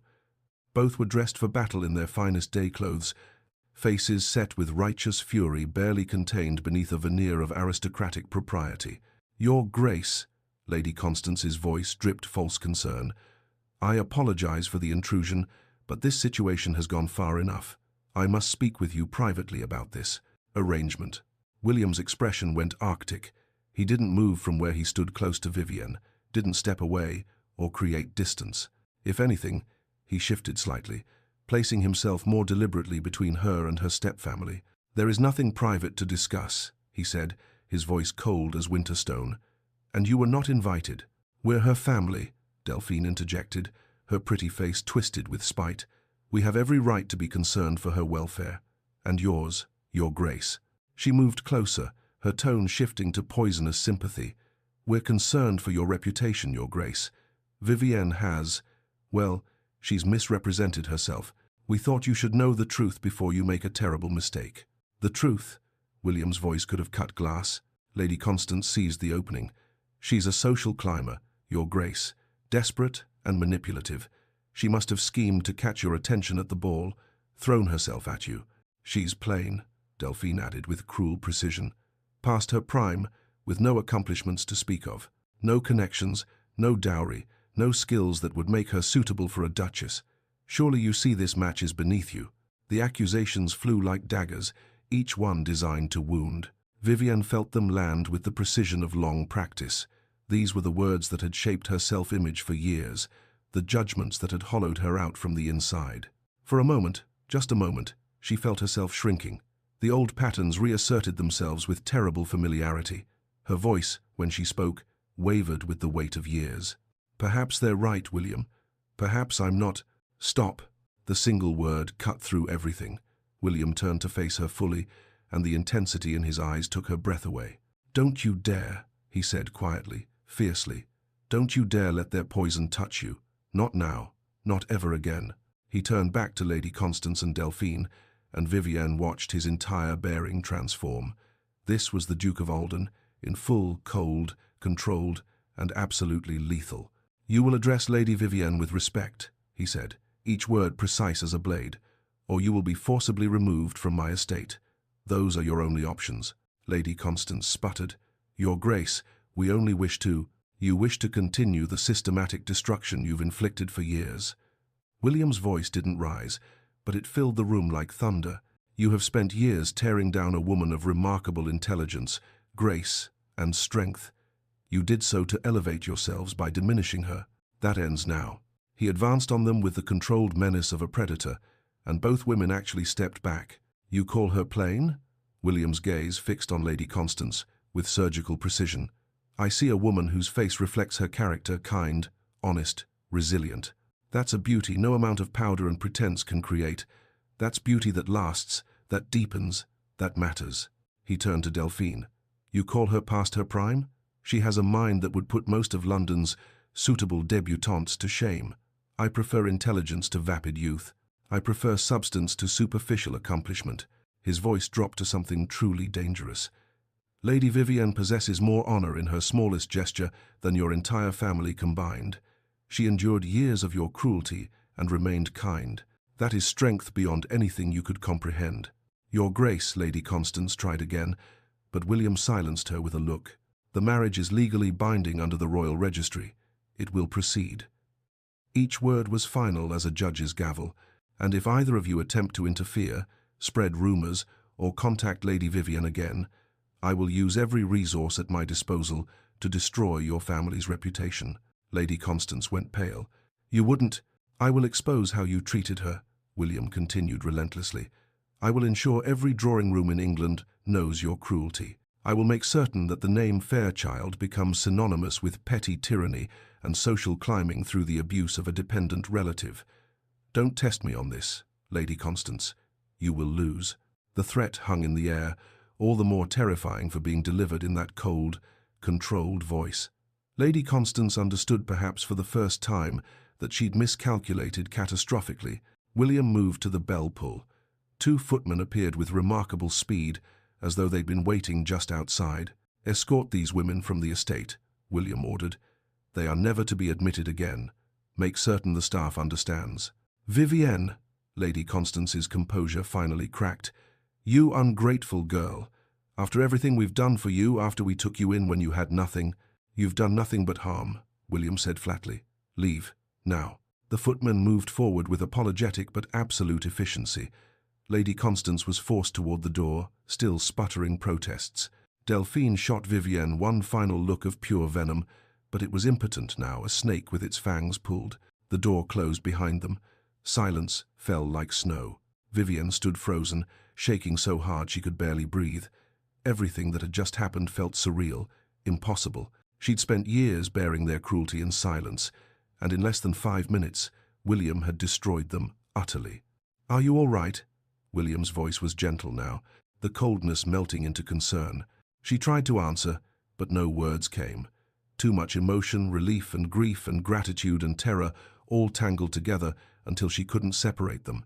Her legs gave out, and she sank into the nearest chair. Then the tears came, years of held pain breaking through walls she'd built to survive, flooding out in great gasping sobs she couldn't control. She covered her face with her hands, mortified and unable to stop. She felt William move, heard the rustle of fabric, and then he was kneeling before her chair, his hands gently pulling hers away from her face. "Vivienne, look at me." She couldn't bear for him to see her like this, broken, ugly with crying, all the careful composure stripped away. "Please."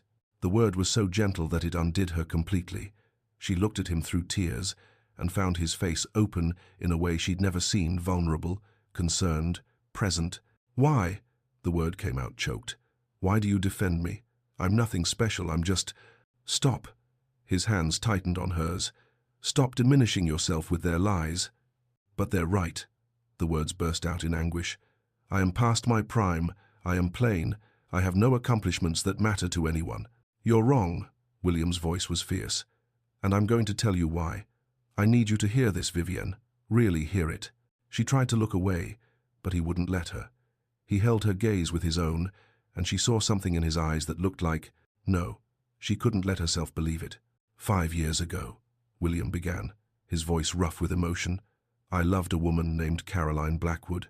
I let duty destroy that love, and it nearly destroyed me." Vivienne went still, her tears momentarily forgotten. "My father, on his deathbed, made me promise to put duty first, always. He taught me that emotion was weakness, that love made men vulnerable and foolish. So I let Caroline go." His jaw tightened. "She married someone else within the year. I spent the next 5 years building walls, believing that if I could just be cold enough, controlled enough, dutiful enough, I would be safe from ever feeling that kind of pain again."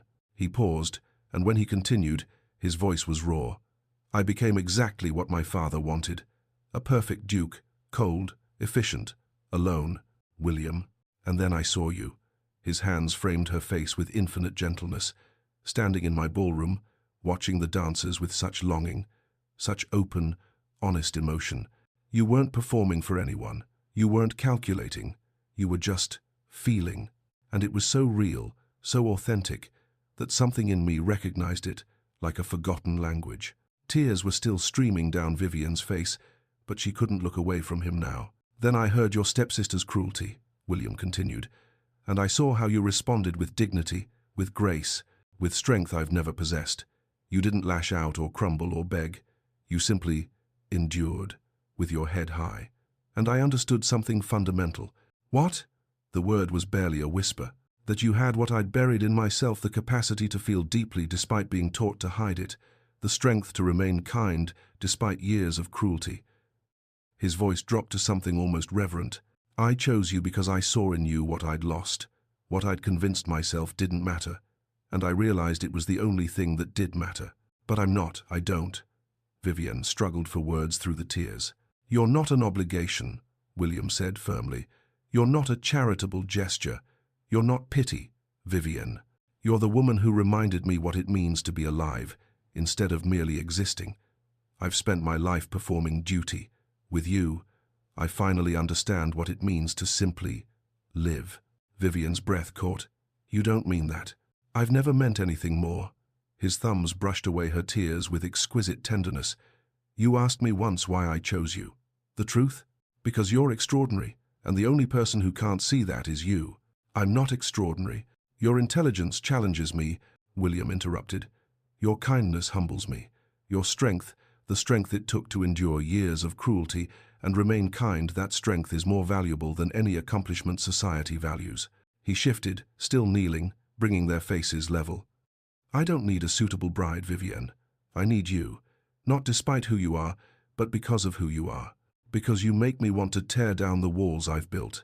Because you make me want to risk feeling again. I'm scared, Vivienne whispered. So am I. William's smile was crooked, vulnerable. I'm not good at this. I've spent years suppressing emotion, and now I barely know how to express it. But I'm asking you not as a duke commanding, but as a man who's falling in love. Vivienne's heart stopped. Marry me, William said, his voice breaking slightly on the words. Not because of the registry, not because of duty or obligation or lack of better options. Marry me because you want to. Choose me the way I've chosen you, as an equal, as a partner, as the person I want beside me for the rest of my life. The silence that followed was full of held breath and hammering hearts.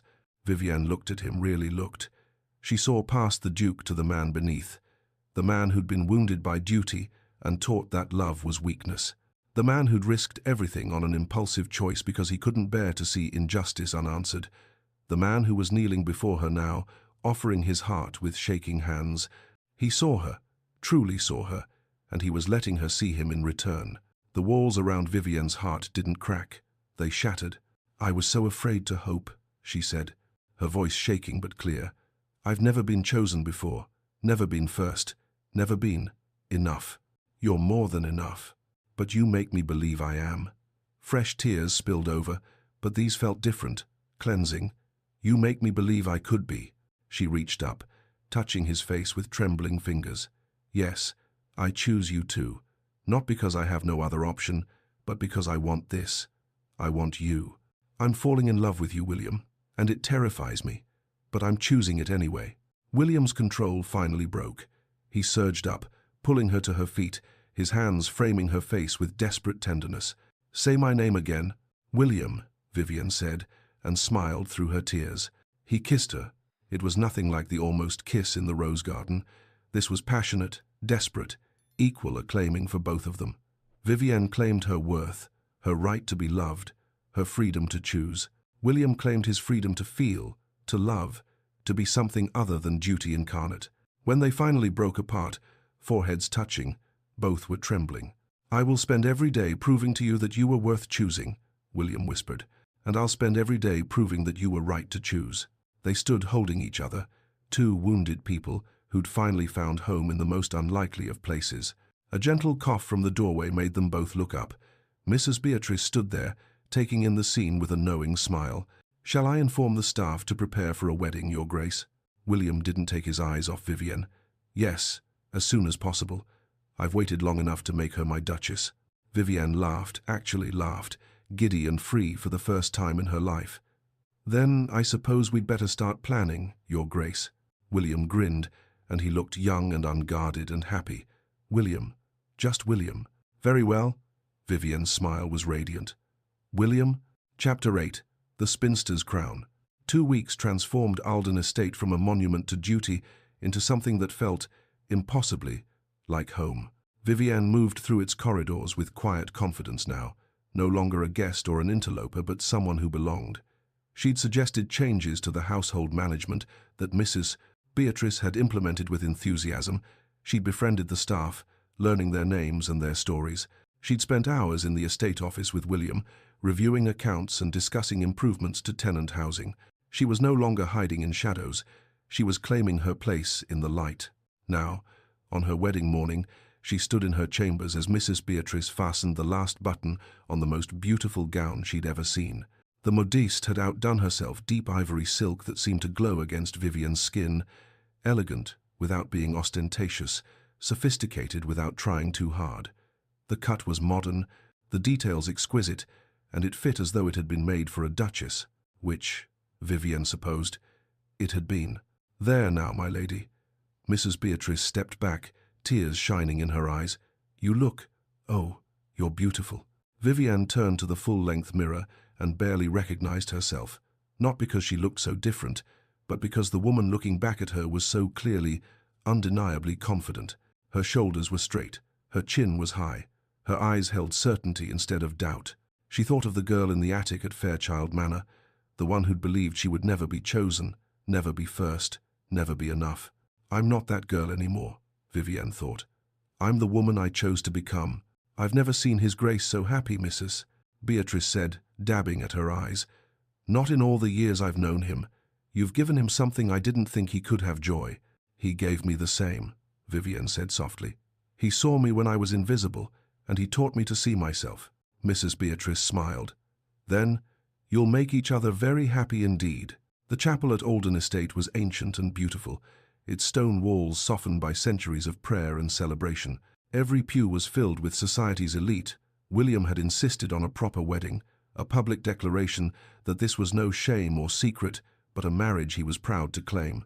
Vivienne could feel their eyes on her as she walked down the aisle on the arm of Mr. Pemberton, who'd agreed to give her away in the absence of any family she wished to claim. She heard the whispers, the spinster duchess, quite the unusual match, one wonders, but they rolled off her like water. Let them wonder, let them whisper. She knew her worth now, and that was armor enough. Then she saw William waiting at the altar, and everything else faded. He looked at her with such open emotion that her breath caught. Awe, love, absolute certainty. His eyes never left her face as she approached, and in his gaze she saw everything he'd promised reflected back. She was seen, she was valued, she was chosen. When she reached him and took his hands, William whispered so only she could hear, "You're breathtaking." "So are you," she whispered back, and watched his smile break like sunrise.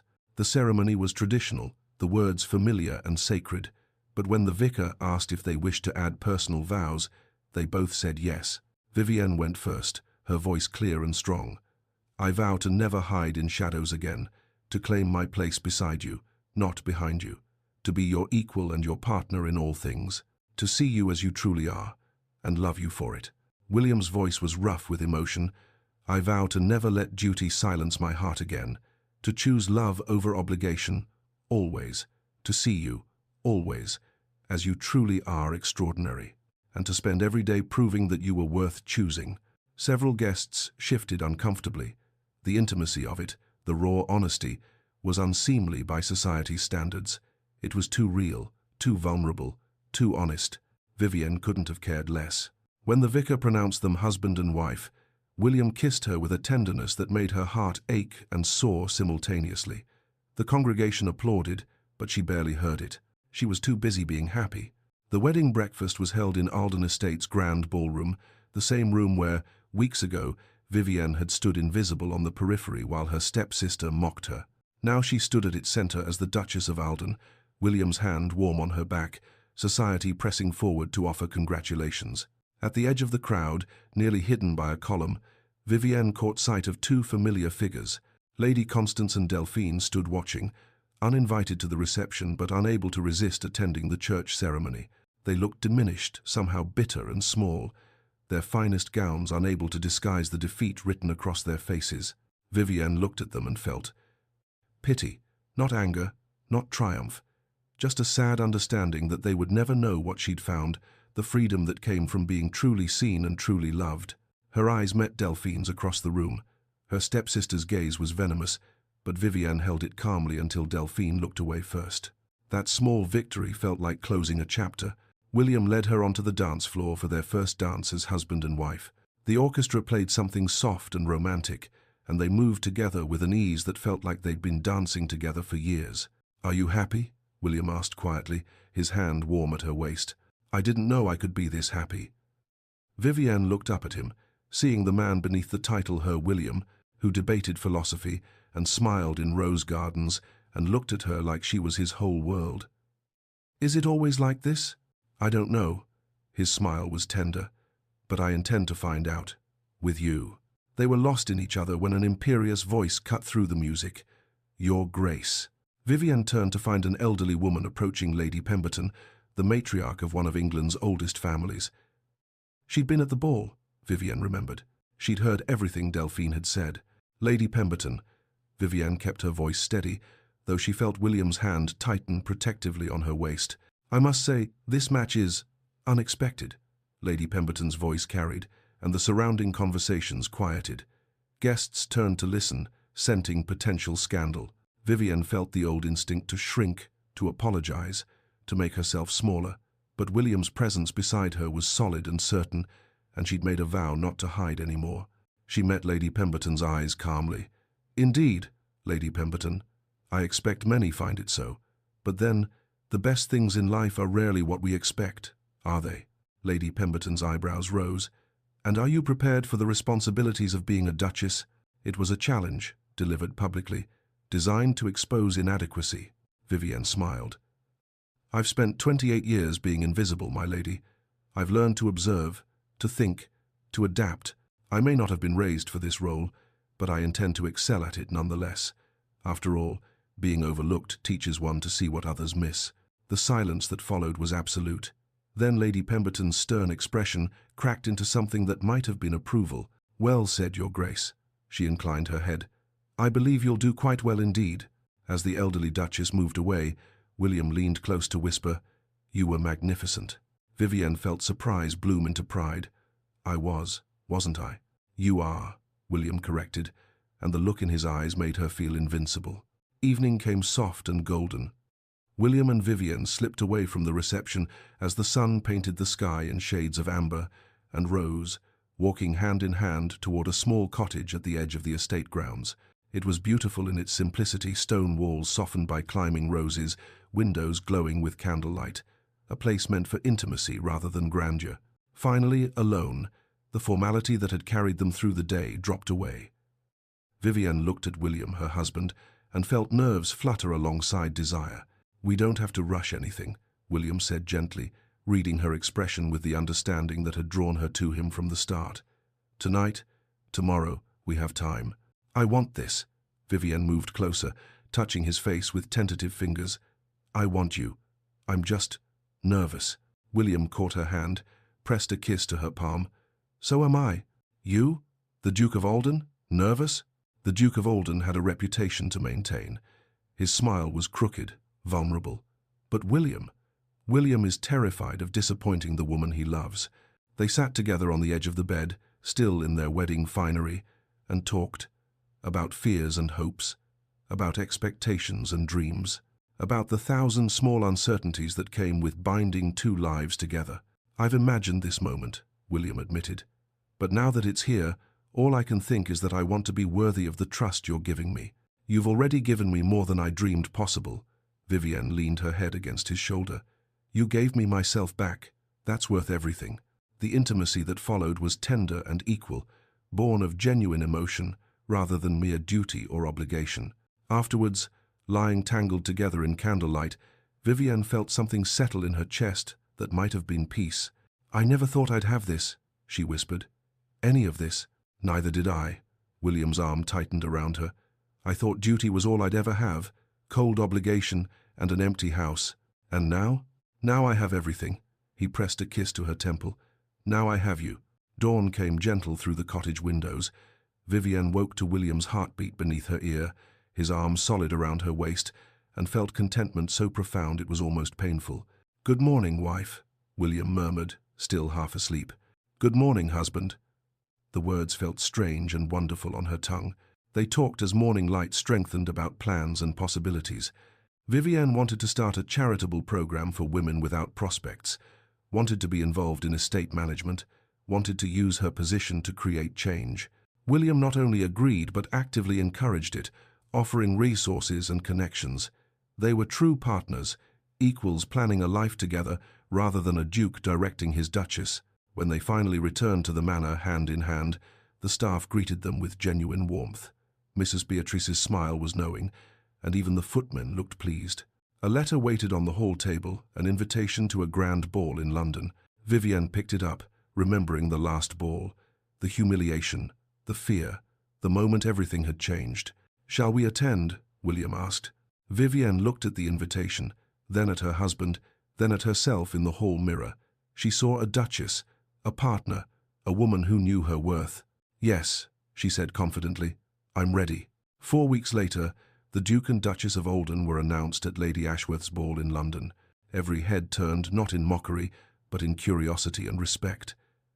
Vivienne wore sapphire silk that made her look regal, but more importantly, she wore confidence like a crown.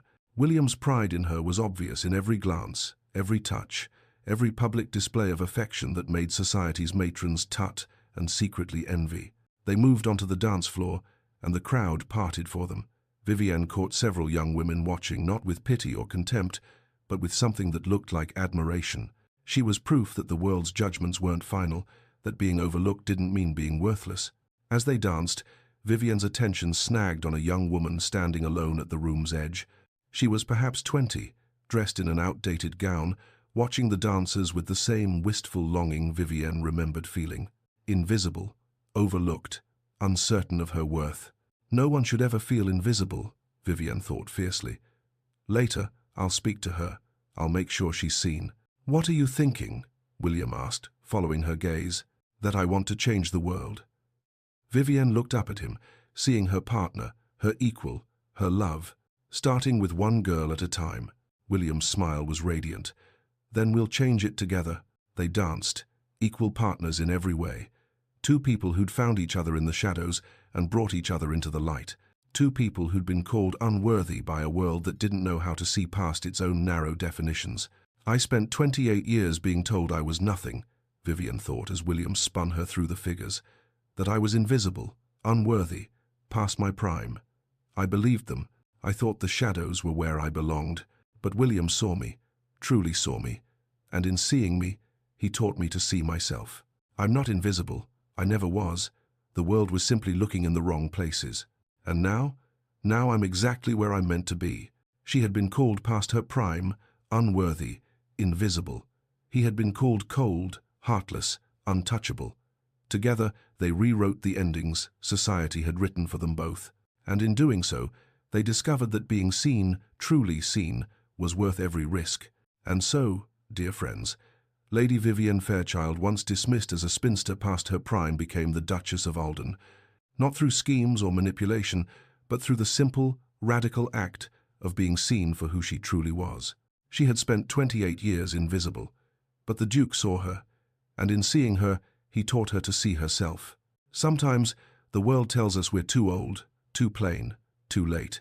But Vivienne and William proved that being overlooked doesn't mean being worthless. That dignity in the face of cruelty is its own kind of strength, and that love, real love, sees past society's shallow judgments to the extraordinary person beneath. If this story touched your heart, I'd be so grateful if you'd give it a like and let me know in the comments what was your favorite moment. Was it when the Duke overheard the cruel words at the ball, when he wrote Vivienne's name into the royal registry that very night, or perhaps when she finally claimed her worth and chose him back? And if you're new to Lyra's romance stories, welcome. This channel is dedicated to historical romance that celebrates strength, dignity, and love that sees us truly.